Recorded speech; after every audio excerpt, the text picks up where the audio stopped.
She sat in the corner, holding her empty stomach. The hunger was so deep it made her dizzy. Her lips felt dry. Her hands shook. Then she remembered. The morning sun rose gently over the small village of Afili. But inside Mrs. Linda's compound, there was no peace for Sirina. On the cold, dusty floor, she knelt with a rag in her hand, scrubbing as if her life depended on it. Her thin fingers were red from the harsh soap. Her stomach growled loudly. She had not eaten since yesterday afternoon. From the veranda, her two stepsisters sat on a wooden bench, dressed in bright gowns. They laughed as they peeled oranges, the sweet smell floating toward Sirina's nose. "Look at her," the elder sister, Titi, said, pointing a finger at Sirina. "Even the floor is cleaner than her face." The younger sister, Sadie, burst into loud laughter, throwing orange peels on the spot Sirina had just cleaned.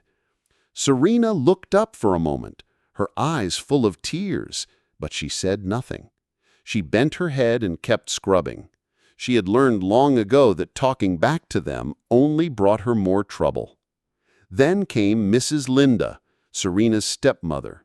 She was tall, fierce, and with a voice sharp enough to cut through stone. She stood at the doorway, her arms folded. "Lazy girl, are you still here?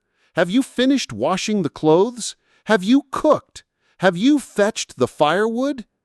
"No, Ma," Sirina whispered, her voice shaking. Mrs. Linda's eyes narrowed. "Then why is your hand moving like a snail? Do you think food is for lazy people?" Sirina kept quiet. Her belly turned with hunger, but she dared not ask for breakfast. Mrs. Linda stepped closer, her shadow covering Sirina. "When you are done here, carry the axe and rope. Go into the deep forest and bring enough firewood. And don't you dare come back until the sun is high in the sky. No food for you until then." Her stepsisters clapped their hands in mock cheer. "Enjoy your journey, forest princess," Titi mocked. "Don't get eaten by wild animals," Sadie added with a wicked grin. Sirina swallowed hard. The deep forest was far, and the path was rough. She would have to walk barefoot with no food, no water, and no one to care if she returned tired and bleeding. She looked at the pile of dirty clothes waiting for her and the empty water pot at the corner. A long sigh left her lips. This was her life.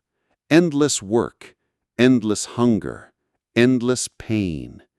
And yet somewhere deep inside, she still wished, hoped, that one day life might change. The next morning, the hot sun was already high when Sirina tied the rough rope across her shoulder and lifted the heavy axe. Her thin arms shook under its weight, but she said nothing. She knew Mrs. Linda's sharp eyes were watching from the veranda. Without a word, she stepped out of the compound and began the long walk toward the forest. Her feet were bare. The dry ground was hard, and every step felt like stepping on fire. Small, sharp stones pressed into her skin, and now and then a thorn would prick her. She winced, but kept walking. The air was hot and heavy. The smell of dust rose with every step, filling her nose and sticking to her dry lips. Sweat rolled down her face, and her thin cloth clung to her back. Her stomach groaned loudly, but there was nothing she could do. As she walked, the voices of her stepsisters still rang in her head, their laughter, their mockery. She bit her lip to stop the tears, but they came anyway, rolling slowly down her cheeks. Sirina's mother had died long ago. Each time she remembered her, she would burst into tears. "Mama, why have you left me to die in suffering?" she whispered softly, looking at the sky. "Please, come and take me. I am tired." The only answer was the rustling of dry leaves in the wind. The road to the forest was lonely. No one else was walking that way. Birds cried in the distance, and somewhere far off she heard the faint howl of a wild dog. It made her heart beat faster, but she didn't stop. She reached a steep hill and had to climb it slowly, the axe digging into her shoulder. Her arms felt like they would fall off. At the top, she stopped for a moment to breathe. She could see the deep forest ahead, dark and endless. Sirina wiped her face with the back of her hand and sighed. She took another step forward, her voice trembling as she began to sing a slow, sad song, the same one she sang under the big iroko tree whenever her heart felt too heavy.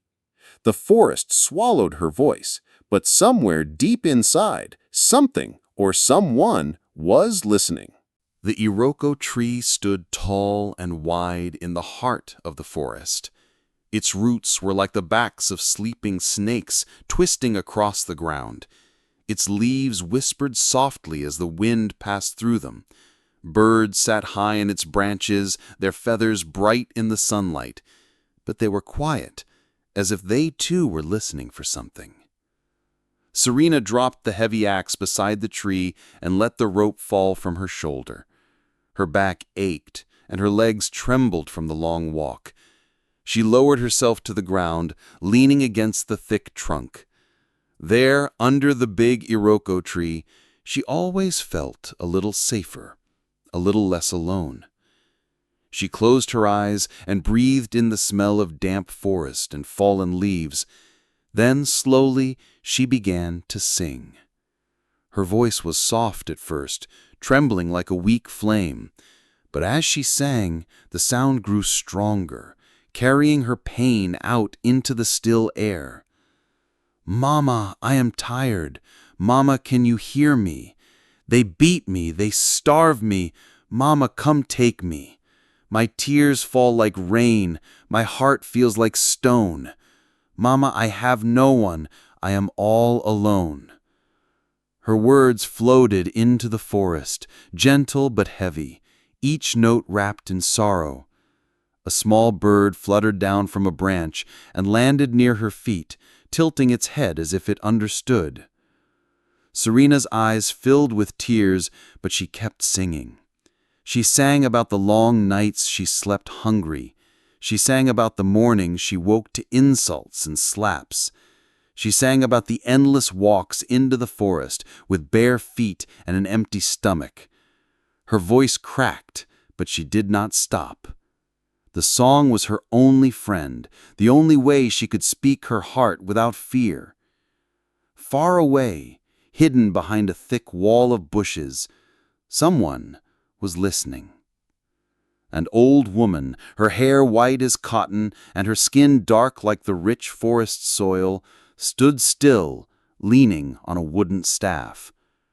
Around her neck hung beads of strange colors, and on her wrists were tiny brass bells that gave no sound when she moved. Her eyes were not the eyes of an ordinary woman. They were deep, glowing faintly, as if the forest itself lived inside them. It was the forest goddess, Eke Ohua. She had heard this same voice many times before, soft, broken, yet full of life.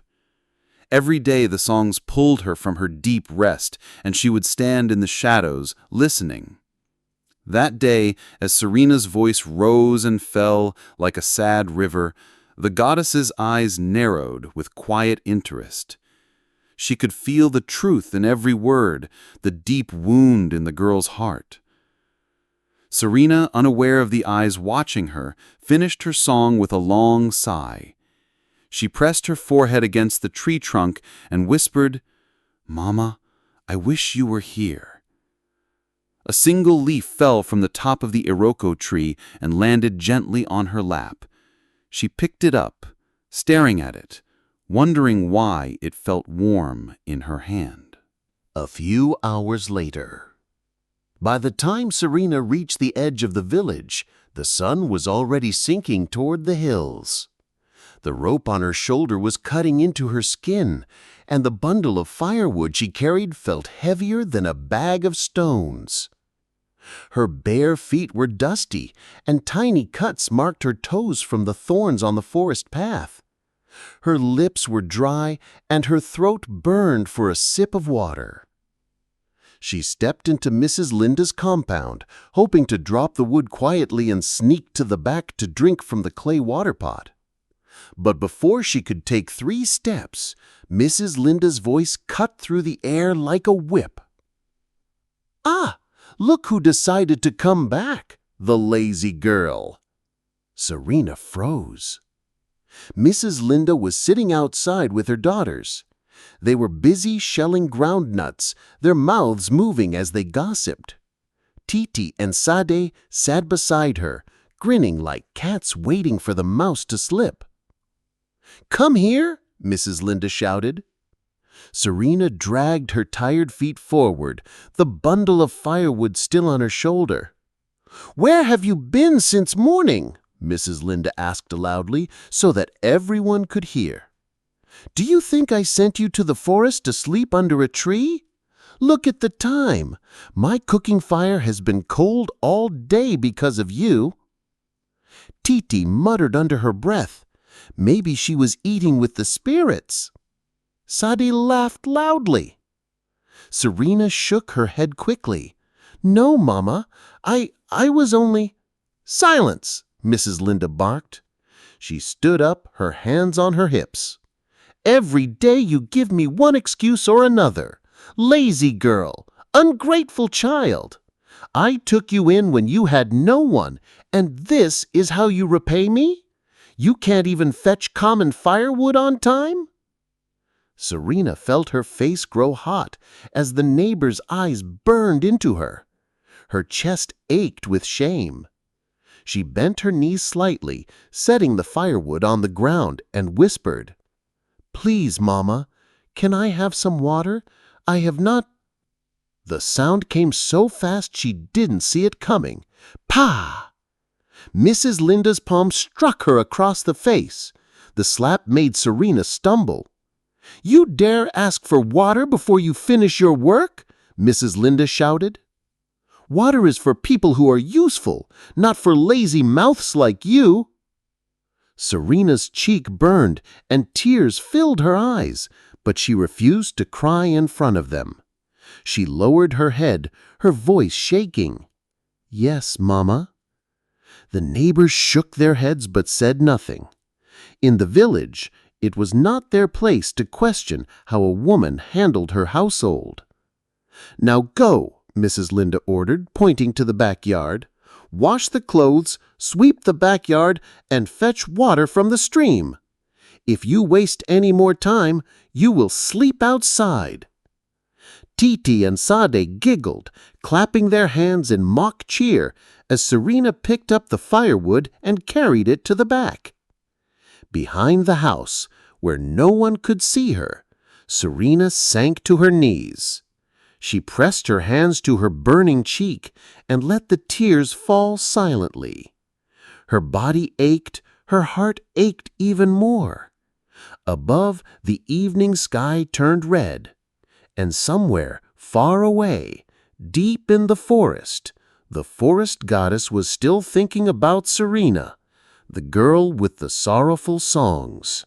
That night, the village was quiet. The wind had grown soft, and the moon hung low and round like a silver drum in the sky. Most people were asleep, their clay lamps blown out, their doors shut tight.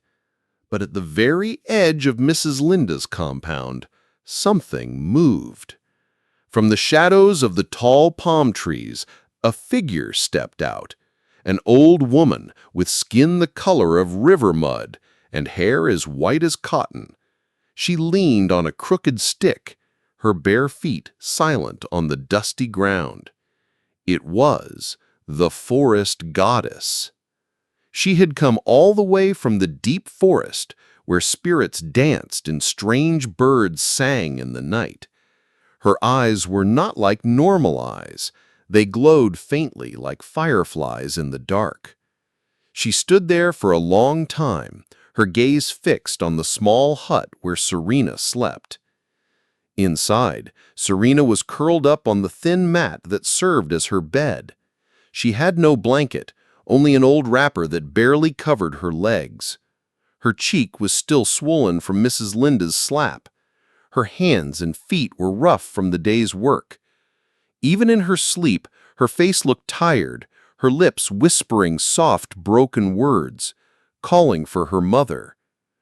The goddess took a slow step forward, her stick pressing into the sand. She listened. From Sirina's dreams came the same sound she had heard under the iroko tree, that sweet, sad voice singing quietly, almost too quiet to notice. A song of pain, a song of longing. The goddess closed her eyes, the wind around her shifted, carrying the scent of wet forest and old magic. Through her great powers, she began to see things. She saw Sirina's days of carrying heavy firewood, her feet cut by thorns, her stomach empty. She saw the way the stepmother's words struck harder than any stick, the way the two sisters laughed while she worked. She saw the lonely tears that no one else saw. The goddess's lips pressed together. "Poor child," she whispered, though no one could hear. From somewhere in the distance, a dog barked, and Mrs. Linda's voice shouted angrily from inside, telling it to be quiet. The goddess did not move. She looked up at the moon, then back at Sirina's hut. The air around her shimmered faintly, as if the night itself bent toward her. In the shadows, she began to change. She looked less like an old woman and more like something ageless, something made of wind and earth and water. But just as quickly, she returned to the shape of a frail old woman leaning on her stick. She turned away slowly, disappearing into the shadows of the palms. Her figure melted into the darkness, and soon it was as if no one had ever been there. Only the moon remained, shining gently over the silent compound. Sirina still asleep, unaware that unseen eyes had watched her, and that her life was about to change in ways she could never imagine. The following evening, the sun was already sinking when Sirina tied the last bundle of firewood. Her hands ached from swinging the axe, and her shoulders burned from carrying the heavy load. She had not eaten since morning, and her lips were dry like cracked clay. She balanced the bundle on her head and began the long walk back home.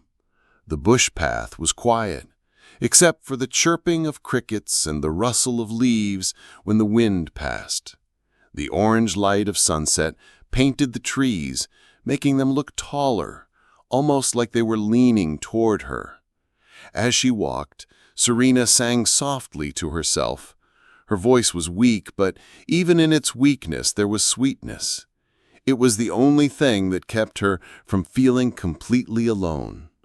Then she saw something. Just ahead, near the side of the narrow path, a small movement caught her eye. She stopped. There, lying half hidden in the tall grass, was an old woman.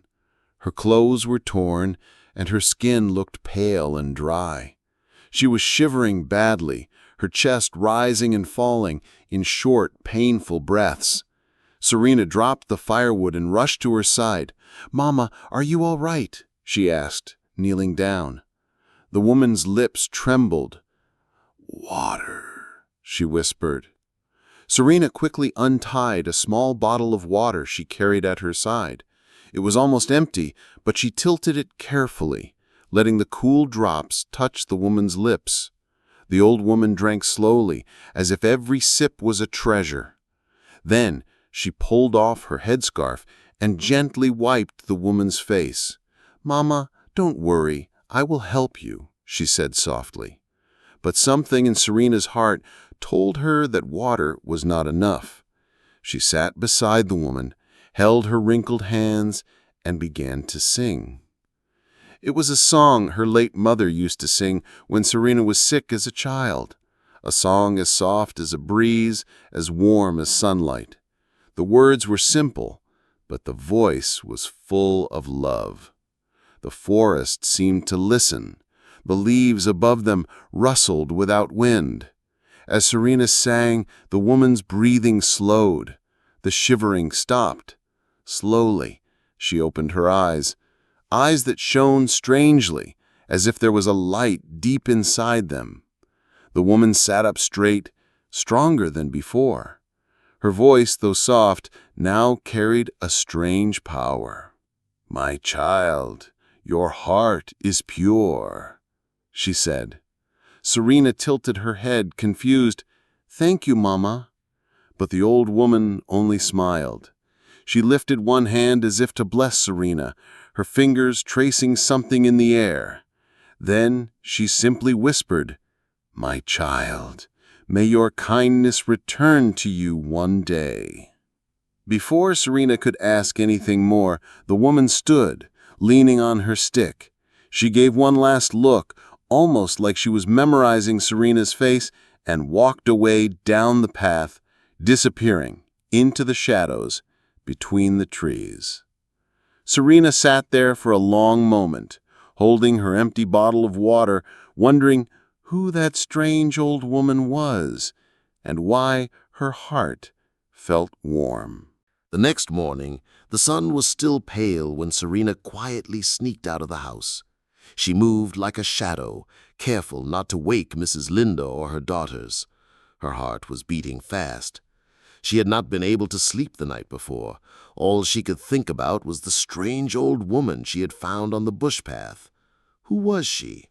Was she safe now? Why did her eyes glow like that? Sirina hurried past the last hut in the village and onto the narrow path that led into the deep forest.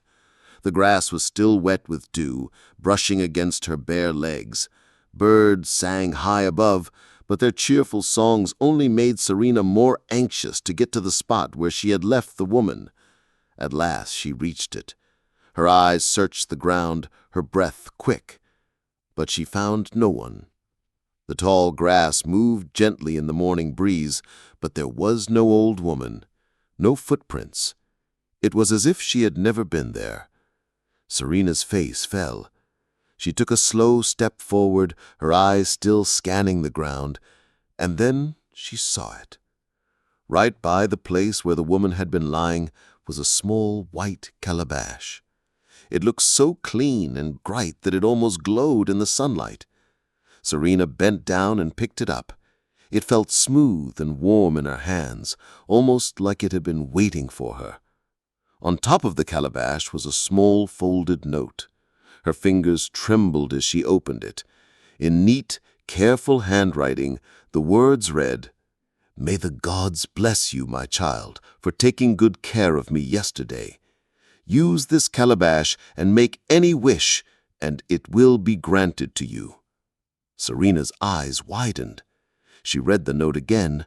Her lips moved silently, repeating the words. She looked around quickly, expecting someone to jump out and shout it was a trick. But the forest was still and quiet. Her heart began to beat faster, not from fear, but from something she had not felt in a very long time: hope. She hugged the calabash to her chest, her mind spinning with questions.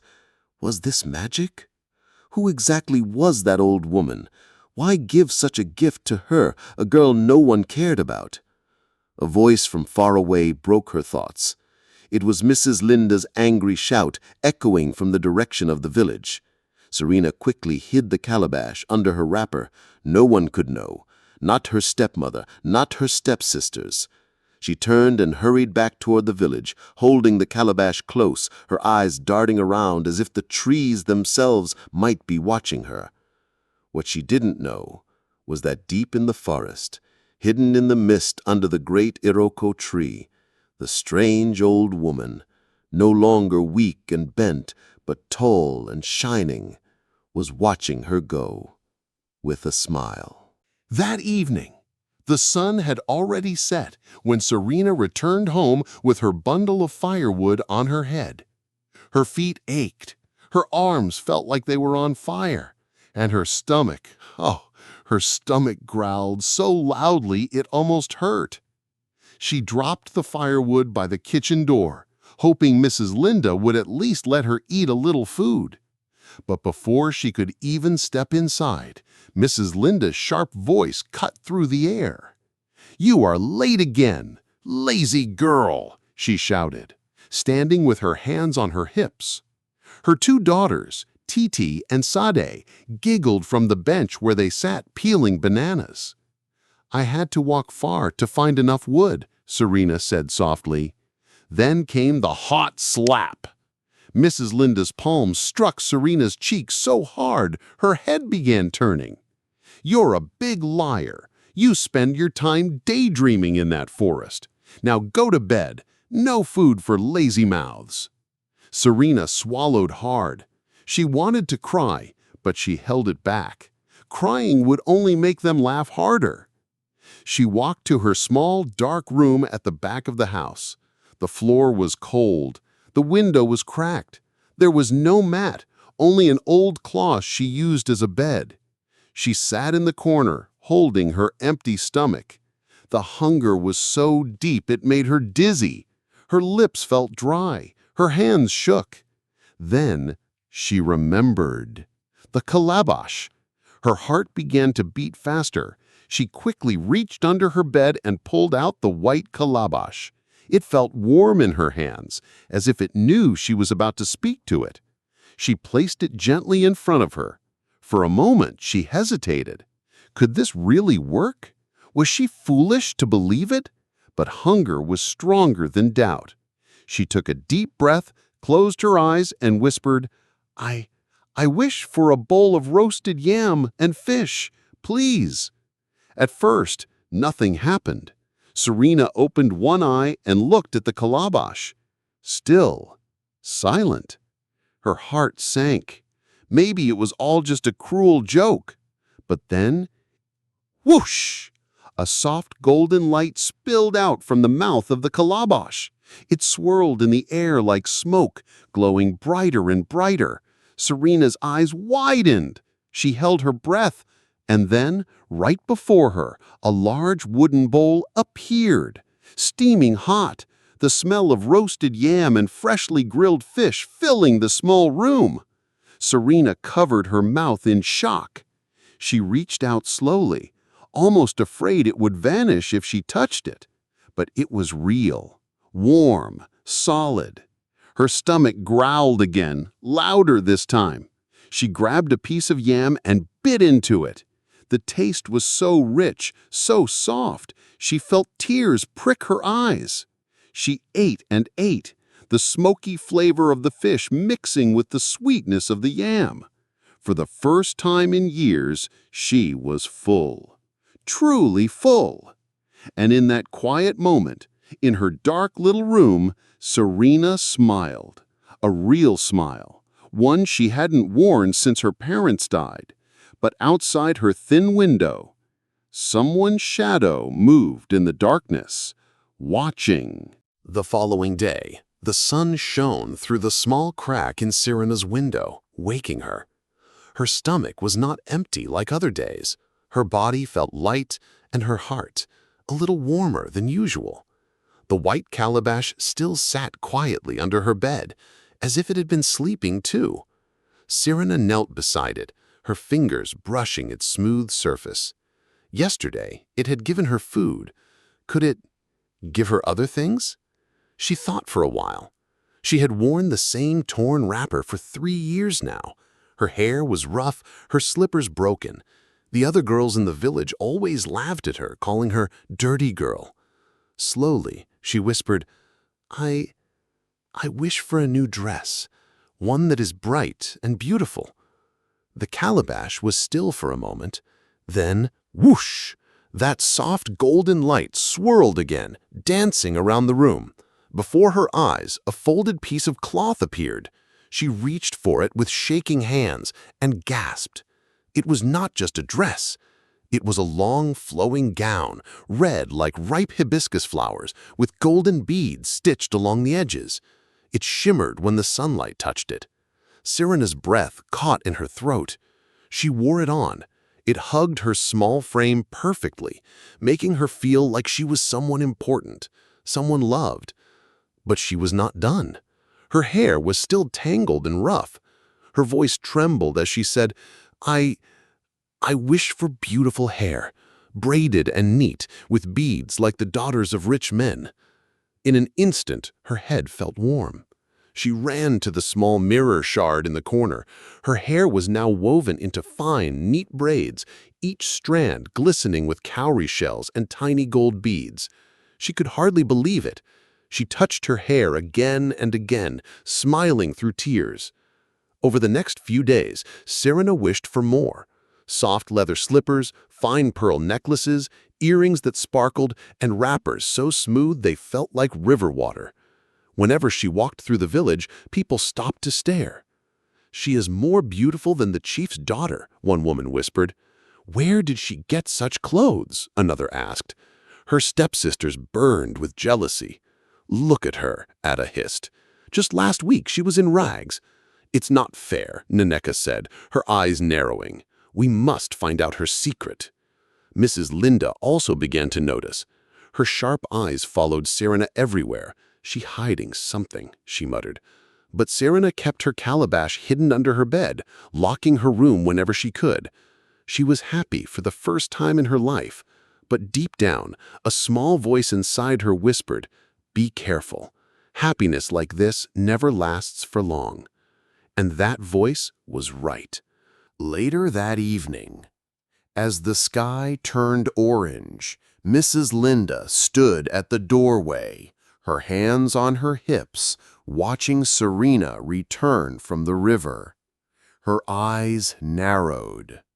Sirina was wearing a soft blue wrapper with white flowers, her hair neatly braided with silver beads that danced in the evening light. Around her neck hung a necklace that glittered like morning dew. Mrs. Linda's lips twisted into a sneer. "Come here, you lazy girl. Where did you get all these things, hey?" she asked sharply. "Did you steal from me or from the market?" Sirina froze.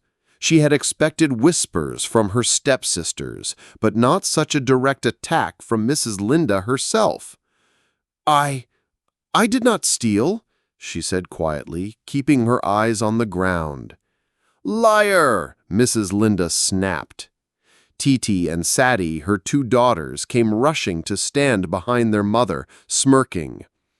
"She's hiding something," Titi said. "She must be sneaking around at night," Sadie added, folding her arms. The sound of their voices drew the attention of the villagers passing by.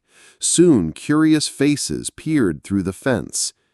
"That's the girl who was in rags just last month," a woman whispered. "Now she dresses like a princess," another man murmured. "Her beauty glows like someone blessed by the spirits," an old man said, his tone mixed with awe and suspicion.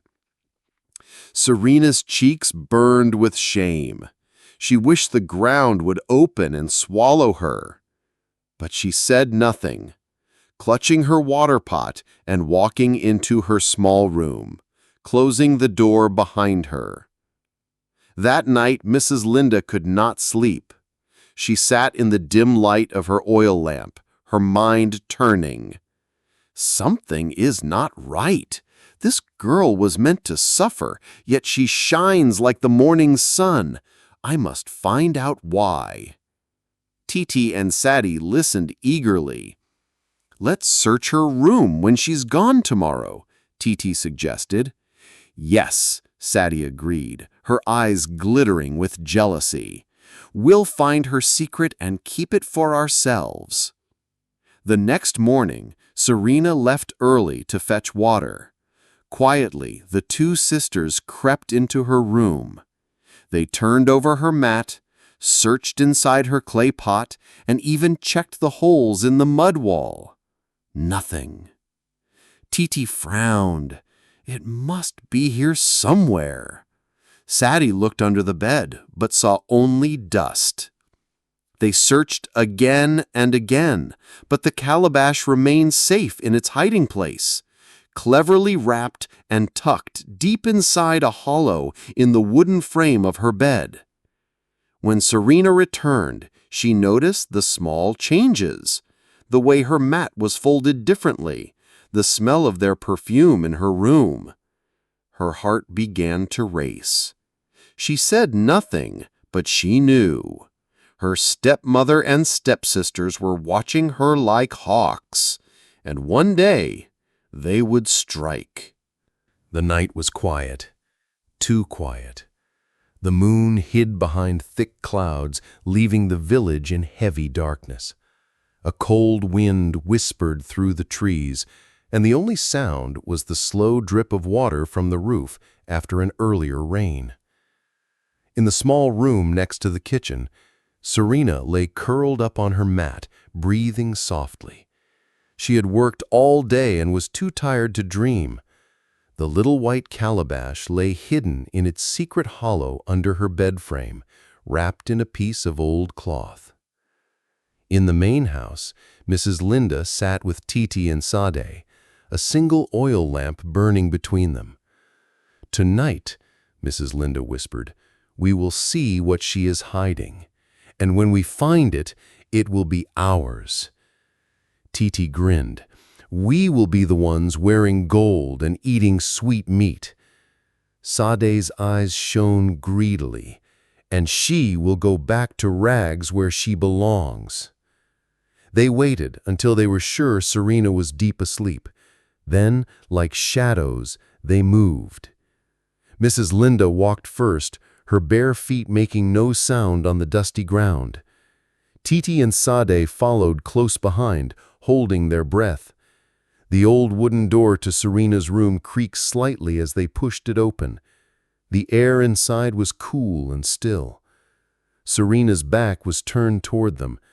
She didn't stir. They began to search quietly, under the mat, inside her clay pot, between her folded wrappers. Nothing. Finally, Mrs. Linda's sharp eyes spotted the hollow in the bed frame. She knelt down and reached in. Her fingers touched the rough cloth around the calabash. She pulled it out slowly, her heart beating fast. But the very moment her skin touched the white surface of the calabash, the lamp in her hand went out. Darkness swallowed the room, not normal darkness, but a thick, living black that seemed to press against their faces. A deep humming sound began to fill the air, low at first, then louder, like the earth itself was speaking. Titi gasped, "Mama, I can't see." Sade screamed, "Something touched me."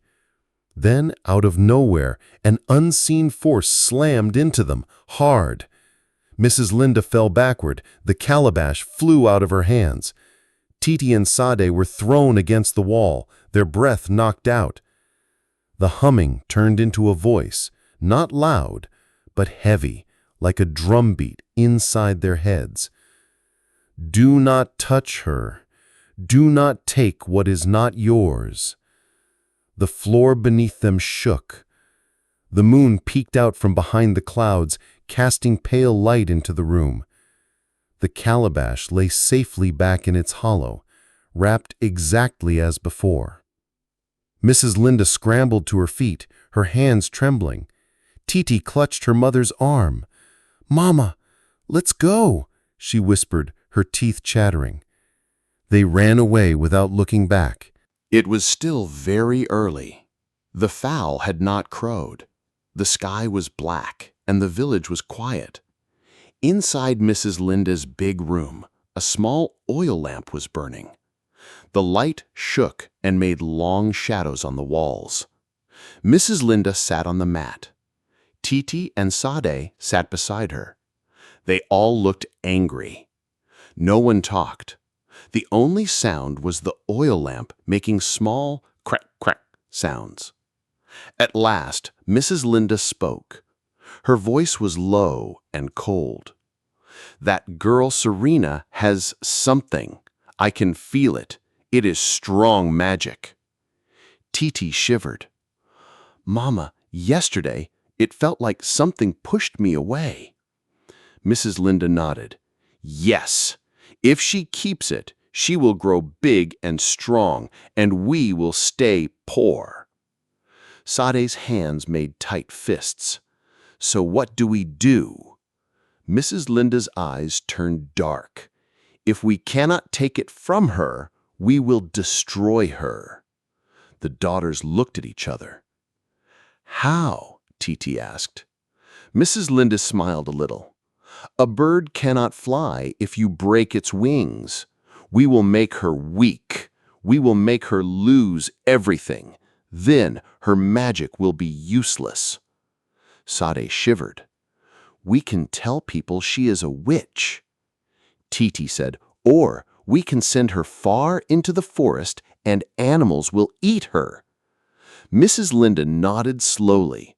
"Good, but we must be smart. We will smile at her. We will speak softly. She must not know until it is too late." The lamp's light shook again. Their faces looked scary, almost like ghosts. In the small back room, Sirina slept. She dreamed of her mother's gentle voice. She did not know that in the next room, people were planning to hurt her. The next morning, Sirina waited to hear Mrs. Linda shout at her. But no voice came. Instead, a sweet smell came into her room. Fried plantain. She had not eaten it for months. She walked into the kitchen. Mrs. Linda was cooking. Titi was cutting onions.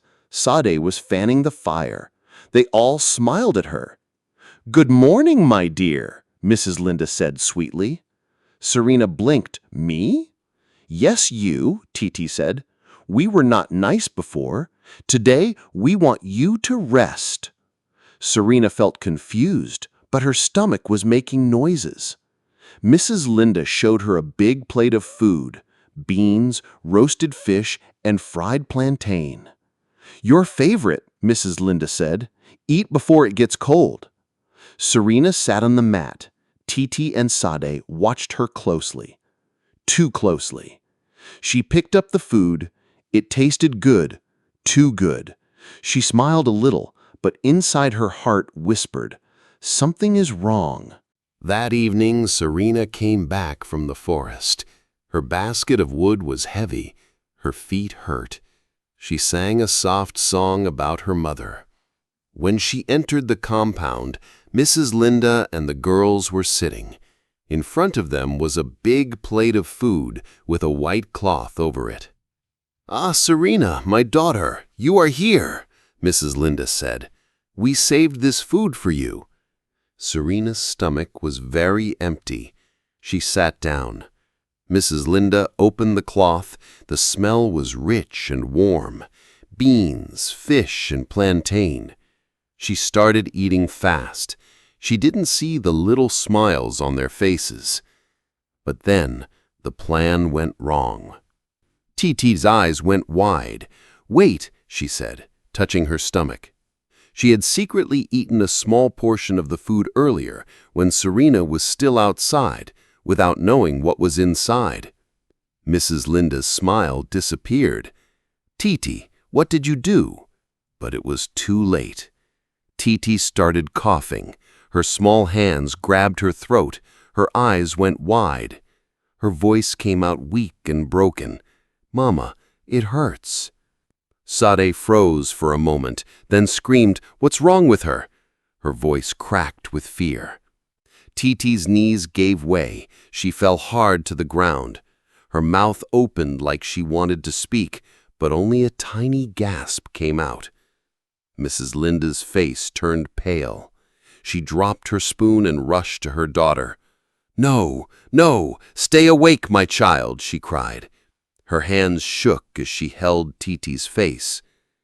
Sirina jumped from her chair. "Titi, drink water," she shouted, running to pour some into a cup. But Titi's head rolled back. Her eyes became empty. "No, please no," Mrs. Linda wailed.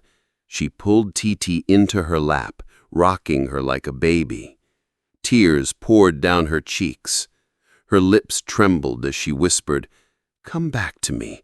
Please come back." Sade knelt beside them, sobbing so hard she could hardly breathe. Sirina's own eyes filled with tears. She had never seen Mrs. Linda cry like this. She had never seen her look so broken. Mrs. Linda held Titi's lifeless body tighter.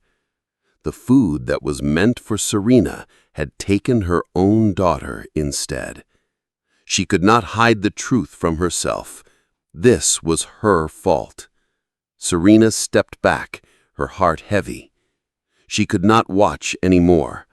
Her feet carried her to her small room, but her mind was racing. She fell to her knees beside her magic calabash. Her voice shook. "Please, please bring her back," she whispered. The air grew cold. The flame in her small lamp flickered. A deep, slow voice filled the room. "My child, if you bring her back, great trouble will come to you." Sirina's tears dripped into the calabash. "I don't care. She is my sister," she said. Her voice was firm now. "Please." The calabash began to glow with a strange golden light. Outside, the wind rose. The trees bent low, leaves flying everywhere. Then the voice spoke again. "My child, why are you still suffering with these people? I have already given you power strong enough to change your life for good. You have only 2 wishes left. Go into the city and start a better life, or bring your sister back. But if you choose her, your days will not be peaceful again." Sirina's heart pounded. Her hands clenched into fists. She closed her eyes tight and made her final wish.